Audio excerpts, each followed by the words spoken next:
Chirac বাংলাদেশের যৌথ catalyst প্রকল্পের আওতায় বরিশালের যৌন ও প্রজনন স্বাস্থ্য এবং জলবায়ু পরিবর্তন বিষয়ে তরুণদের অংশগ্রহণে দিনব্যাপী বিভাগীয় যুব ফোরাম অনুষ্ঠিত হয়েছে। এই কর্মশালায় বরিশাল বিভাগের বিভিন্ন জেলা ও প্রান্তিক অঞ্চল থেকে ৩৫ জন তরুণ প্রতিনিধি অংশগ্রহণ করেন। ইউএনএফপিএ বাংলাদেশ ও সুইডিশ উন্নয়ন সহযোগী সংস্থা সিডার আয়োজনে সারা দেশে বিভাগীয় শহরগুলো এবং জলবায়ু ঝুঁকিপূর্ণ জেলাগুলোতে ইউথ ক্যাটালিস্ট প্রকল্পের কার্যক্রম চলমান রয়েছে। ফোরামের মূল উদ্দেশ্য ছিল স্বাস্থ্য ও জলবায়ু সংবেদনশীল অঞ্চলের তরুণদের মতামতের ভিত্তিতে যৌন ও প্রজনন স্বাস্থ্যসেবায় নীতিগত পরিবর্তনের জন্য একটি জাতীয় শ্বেতপত্র প্রণয়ন করা। বরিশাল বিভাগীয় যুব ফোরামে সভাপতিত্ব করেন বরিশাল বিভাগীয় পরিবার পরিকল্পনা অধিদপ্তরের পরিচালক এবং সঞ্চালনা করেন সিরাক বাংলাদেশের উপপরিচালক মোহাম্মদ সেলিম মিয়া।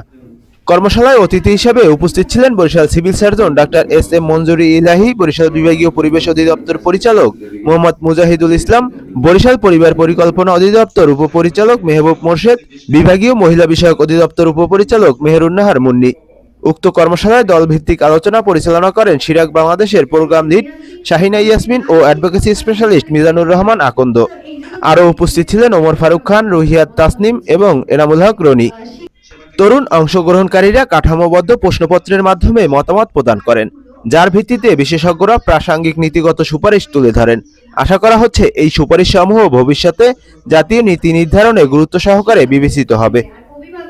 ৩ জন এবং না এসেছে ৬ জন। এখানে তারা নাম মন্তব্য করার কারণ হলো জানার মতো তাদের কোনো পরিস্থিতি তৈরি হয়নি বা সুযোগ হয়নি, এবং হ্যাঁ যারা দিয়েছে তারা লিখেছে এনজিওর মাধ্যমে, নারী পক্ষ বিভিন্ন যে সরকারি ইসের মাধ্যমে আসলে জেনেছে।